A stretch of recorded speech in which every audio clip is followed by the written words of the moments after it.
आप सबको हमारा तरफ से हैप्पी होली। हर हर महादेव।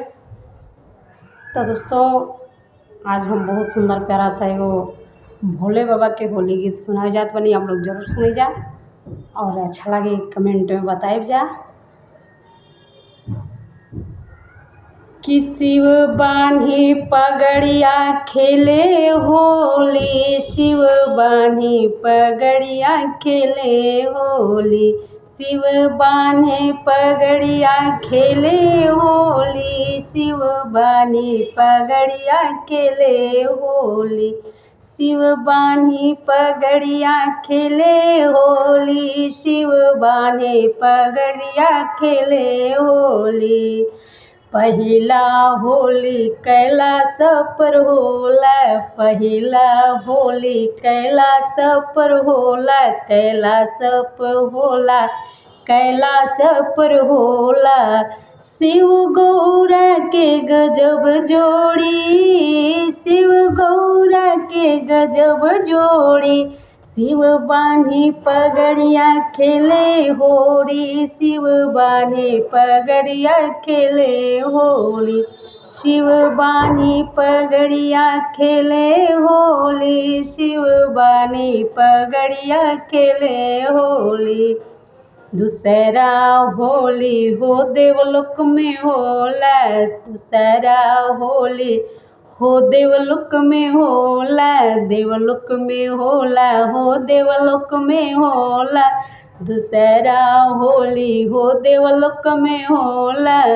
ब्रह्मा विष्णु के गजब टोली, ब्रह्मा विष्णु के गजब टोली, शिव बानी पगड़िया खेले होली, शिव बानी पगड़िया खेले होली, शिव बानी पगड़िया खेले होली, शिव बानी पगड़िया खेले होली।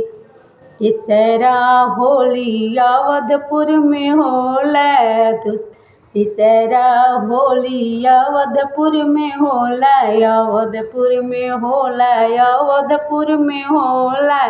तीसरा होली अवधपुर में होला।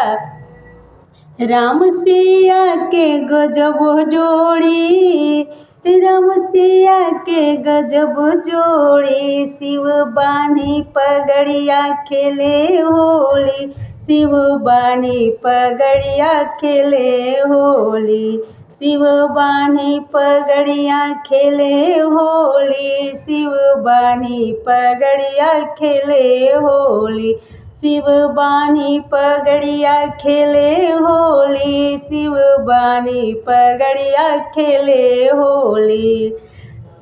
चौथा होली हो मथुरा वृंदावन में होला, चौथा होली हो वृंदावन में होला, वृंदावन में होला, हो वृंदावन में होला। राधे श्याम के गजब जोड़ी, राधे श्याम के गजब जोड़ी, शिव बानी पगड़िया खेले होली, शिव बानी पगड़िया खेले होली, शिव बानी पगड़िया खेले होली, शिव बानी पगड़िया खेले होली, शिव बानी पगड़िया खेले होली, शिव बानी पगड़िया खेले होली।